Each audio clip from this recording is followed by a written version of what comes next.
Hi there guys, welcome to Economics for Business subject 23115. In the first part of the course we're looking at demand and supply applications. So this is our first topic and this is where it all starts in economics. Demand and supply are really important for us to understand so we can keep moving through the course and build on these concepts and investigate economics and how it affects businesses further. The first thing we need to look at is how supply and demand interact, and they interact in a market. So if you think of a fruit market or a fish market, you can see there that we'll have buyers and sellers.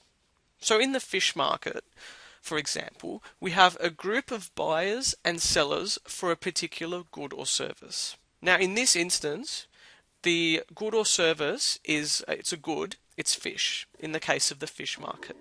So you, for example, might be a buyer. You might want to buy fish. And the people, the fishermen and the fisher people, they might be sellers. Now in economics, we give special names to what these people do. So the buyers, which would be us, going to the market, would be demanding. So we demand the fish. And the sellers, they supply. So they supply the fish to us.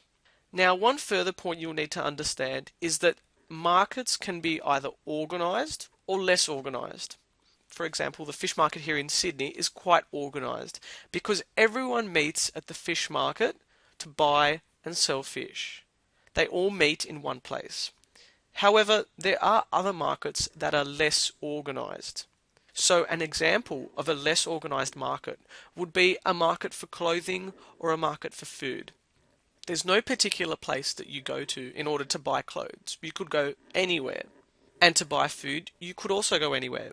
That's a less organised market. But more organised is something like a fish market, where everyone meets to sell the same good or service. Now, in looking at good or service, if we can just go back to that, good or service up here. It's a very important phrase. Now, good is something physical. So an example of a good would be a fish at the fish market. That would be in an organised market. Now, an example of something that possibly would be not a good, it would be a service, is maybe education. Because education is not something you can feel or touch. It's a concept. It's an idea. So keep this in mind, the difference between a good and a service. Let's now move on to the idea of competition. Now, if you think about the fish market that we were talking about before, it can get really competitive because everyone's in the same place and everyone's wanting to sell their fish for the day. Now, competition is where people compete in order to get the best price, and the price is determined by everyone in the market. So that's that first dot point here. Competition is where price is determined by all the buyers and sellers in the market. Competitive markets are ones where the buyers and sellers as individuals cannot influence the market price. So in the example of the fish market, one person who goes to buy fish for the day, or one person selling fish, them as individuals, they're not able to influence the market price. They don't have control over what the market decides. Now the reason for this is because they're not large enough to take over the market. They're just a small part of the market and therefore they don't have the power to set the price. Now if we look at the last dot point there, we're looking at perfect competition. Perfect competition is where sellers must sell at the price if they wish to sell their items. So the price that they must sell at is the market price. This is crucial because if they, the sellers, sell at a price above the market price, no one will buy their items. So for example, in the case of the fish, let's say that salmon is $50 for a kilo and all the shops are selling the salmon for $50 a kilo.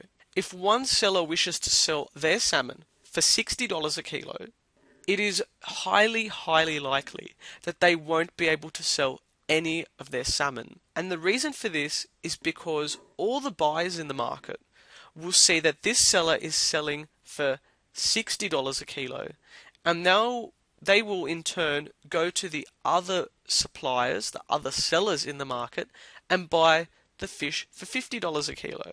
It just makes sense. No one would want to spend $10 more to receive exactly the same item. Let's now have a closer look at this idea of demand. Demand is what we as consumers, so for example us at the fish market, what we are willing and able to purchase. So what we want to buy. This is where demand and price interact. What happens is that if the price is high, for example $60 a kilo for the salmon, we won't, as buyers, we won't demand as much. And the reason for that is because it's too expensive. Now, if the price is low, we will demand more because we're able to purchase more and the price, in our opinion, a good price. This is the law of demand. So if we assume everything is equal, so let's assume that we're just looking at demand, okay, in this example, the quantity demanded of a good falls when the price rises.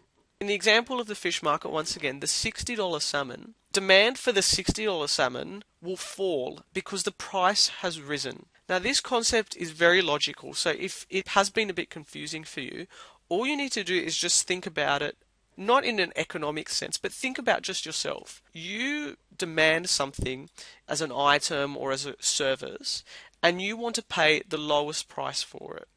So, if the price goes up, you might demand less. That's the basic concept, and that's the law of demand.